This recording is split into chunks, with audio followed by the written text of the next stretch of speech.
everyone, it's Jack from Cultaholic.com, back again with another quick news update. We have some news from the desk of Dave Meltzer, MBE, and also some news about Rusev and the sort of weird social media situation going on with him, and also some news of that surprising match change you may or may not have heard about for the greatest Royal Rumble in Jeddah, Saudi Arabia. Let's get right into it and crack on with all of the news. First and foremost, Dave Meltzer has been a very generous boy this week. His WrestleMania edition of the Wrestling Observer newsletter came out this week, and we were all waiting for it to see what his star ratings would be. But the big story isn't from his WrestleMania 34 ratings, where somewhat predictably, the mixed tag match featuring Triple H, Kurt Angle, Stephanie and Ronda Rousey was given, I think, the most stars of anything on the main show. I think it got 4.25 stars. The main news is from the star ratings that he awarded to the show the night before, NXT TakeOver New Orleans. Now, you may remember at the TakeOver before this past one, the main event was between Andrade Cien Almas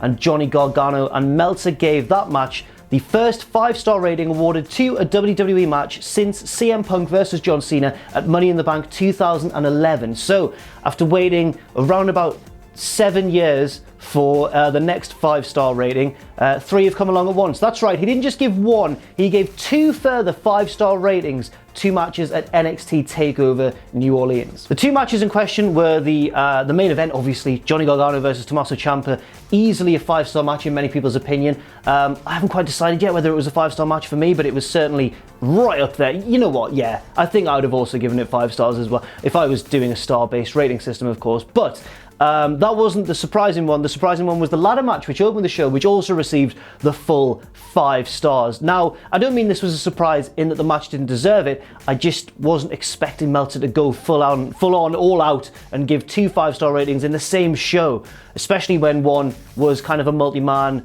ladder-based sort of stipulation match, whereas the other one, was a big storyline-driven, end of a feud blow-off awesome singles match between 2 of the best wrestlers on the roster. I can see why that one was given 5 stars. I can also see why the ladder match was given 5 stars too. I'm just far more surprised that that one was as well. This of course means that it's the first 5-star match for many people's careers now. So Tommaso Ciampa, Killian Dane, Lars Sullivan, I think Ricochet already had at least 1, maybe 2. But like guys like Velveteen Dream is I think 22 or 23 years old, already has a 5-star Meltzer rated match under his belt. It's very exciting times right now, and I think it's a testament to the unbelievable quality of NXT takeovers that we've seen over the past year or so. Every single event that NXT puts out absolutely knocks it out of the park, and more often than not, in fact maybe 100% of the time I want to say, overshadows and outplays the WWE pay-per-view that follows it on the Sunday, whichever pay-per-view that may be. I think ultimately when we look back on NXT TakeOver New Orleans, it will be remembered as one of the best pay-per-views WWE have ever produced in the history of time of wrestling, which is something that Meltzer actually echoed himself both on the Wrestling Observer Radio and in the newsletter as well. He said that TakeOver New Orleans could well be remembered as one of the best, if not the best, he said, WWE pay-per-views ever of all time. It's tremendously high praise, but at the same time, I think the show was so good, it was that good, that you can't really read a statement like that and think, nah. You've got to kind of either agree with it or think, maybe it is. But what do you think? I personally think that it was at least the best takeover we've ever seen, and that is saying something as well, because there have been some brilliant takeover shows over the years. In other news, you may have seen on social media, well, on Twitter, there's been a very odd situation and potentially a worrying one for Rusev fans developing between WWE and Rusev. This week has been a bit of a roller coaster of news with this situation in mind, because basically Rusev, of course, there were rumors that he'd asked for his release before WrestleMania 34, then he appeared on the show, he was inserted at the last minute into that US Championship match where he took the pinfall, which many people interpreted as like a message against Rusev, like, no, you work for us, you're taking the pin, doesn't matter how over you are with your Rusev Day chants and all the rest of it, you're taking the pinfall, you're losing to Jinder Mahal, and then after that, Rusev sort of made some disgruntled tweets saying things like, maybe I should try my luck somewhere else, maybe it's the end of the road, that sort of implication. Obviously that sparked wild speculation that he was going to leave at some point. Then he was announced for a match against not just anybody, but against The Undertaker in a casket match at the Greatest Royal Rumble in Saudi Arabia. And then, despite that match seemingly only having just been announced, he was then pulled from it for reasons kind of unknown right now. He made a tweet about it, but then Lana, obviously his real life wife, made a tweet where she was very much in character and said that she'd pulled Rusev out of that match. She didn't want him to get hurt, or didn't feel like, you know, he deserved to be put in that sort of situation, in a very in kayfabe sort of way.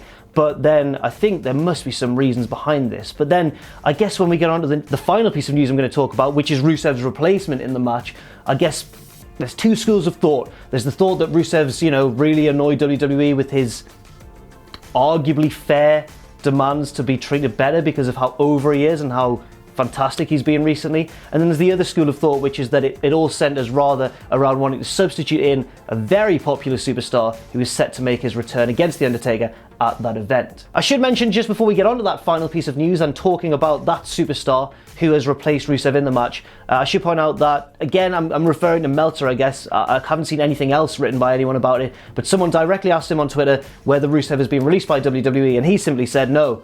But I mean, seems like a very odd situation for a superstar to be in, especially when there's been so many apparently shoot comments made on Twitter.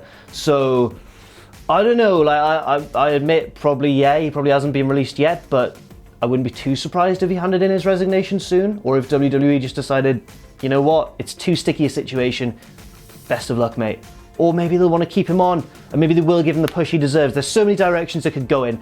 But there's no point speculating any further. Let's crack on with our final piece of news. Yes, the replacement for Rusev in that casket match with Undertaker at the Greatest Royal Rumble in Saudi Arabia is none other than Chris Jericho, Y2J, who I think was last seen on the 25th anniversary show of Monday Night Raw, which was a surprise in itself, given that Jericho had last appeared for New Japan in that shocking, like, defection almost. He went over to New Japan, he wrestled Kenny Omega at Wrestle Kingdom in like the co-main event or the penultimate match and lost, and then appeared to be starting a feud with Naito. That hasn't really materialized. People are speculating that New Japan may have kept that on the back burner, and once Jericho's done with Fozzy and his cruise maybe and all that sort of stuff, then he can return and then he can wrestle Naito. But I don't know if that's true or not. Jericho took to Twitter quite a while ago now and said, no, I don't think I'm going to be able to go back to New Japan, unfortunately. But then again, Jericho's never been the most honest man on Twitter when it comes to working the fans, surprising the fans, and we appreciate him for that because it's led to some of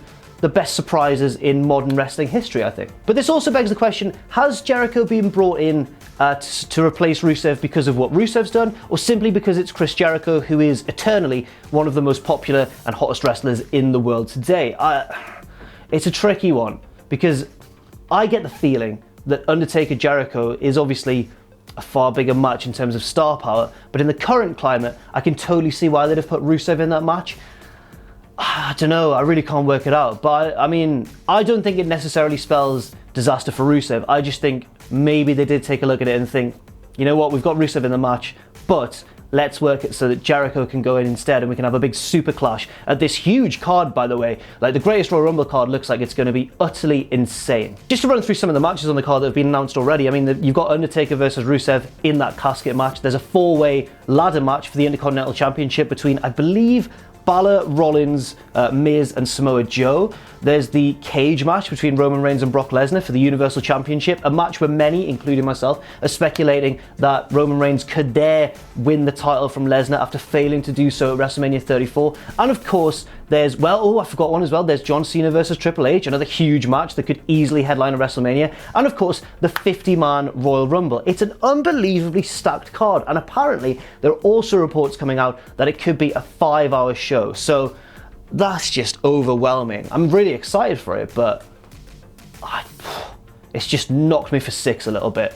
The sheer stackedness of that card. That's all the news for now anyway. Thank you very much for watching. I've been Jack from Cultaholic.com. You can follow me on Twitter at JackTheJobber. You can follow all of us at Cultaholic. And you can check out our Patreon as well if you want. Patreon.com/Cultaholic. And never forget, of course, to join us.